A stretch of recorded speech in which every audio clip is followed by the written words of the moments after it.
This is Democracy Now!, democracynow.org. I'm Amy Goodman.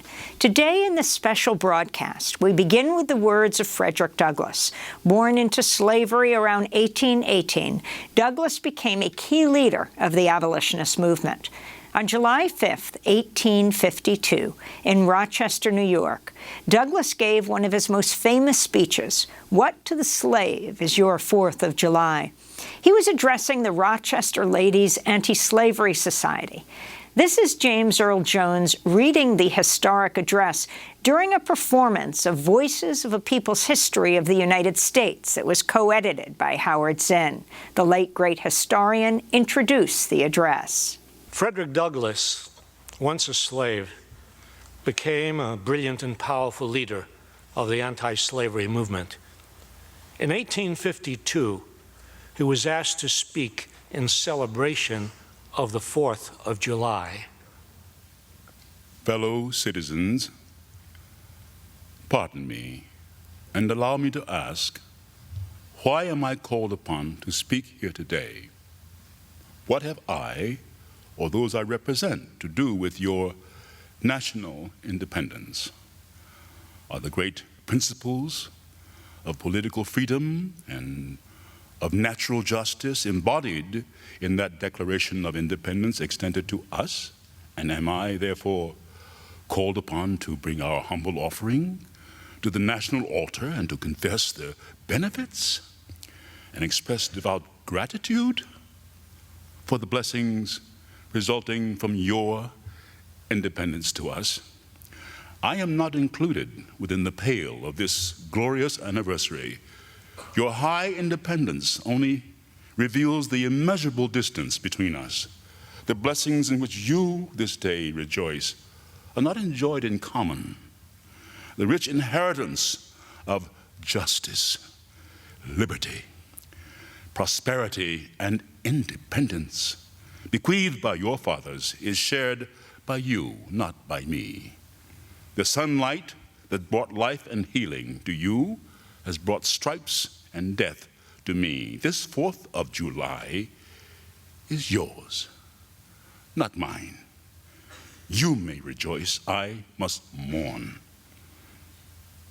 To drag a man in fetters into the grand illuminated temple of liberty and call upon him to join you in joyous anthems were inhuman mockery and sacrilegious irony.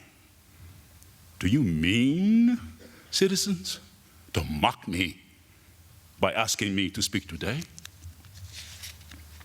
What to the American slave is your 4th of July? I answer, a day that reveals to him more than all other days of the year the gross injustice and cruelty to which he is a constant victim. To him, your celebration is a sham. Your boasted liberty, an unholy license. Your national greatness, swelling vanity. Your sounds of rejoicing are empty and heartless. Your denunciation of tyrants, brass-fronted impudence. Your shouts of liberty and equality, hollow mockery. Your prayers and hymns, your sermons and thanksgivings, with all your religious parade and solemnity, are to him mere bombast, fraud, deception, impiety, and hypocrisy, a thin veil to cover up crimes that would disgrace a nation of savages. There's not a nation of the earth guilty of practices more shocking and bloody than are the people of these United States at this very hour. At a time like this, scorching irony, not convincing argument, is needed. Oh, had I the ability and could reach the nation's ear, I would today pour forth a fiery stream of biting ridicule, blasting reproach, withering sarcasm, and stern rebuke.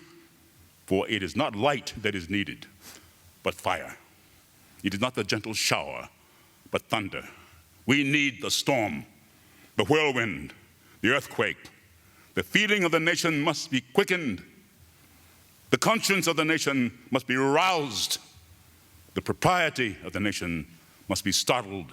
The hypocrisy of the nation must be exposed, and the crimes against God and man must be proclaimed and denounced. That was James Earl Jones reading Frederick Douglass's address, What to the Slave is Your 4th of July?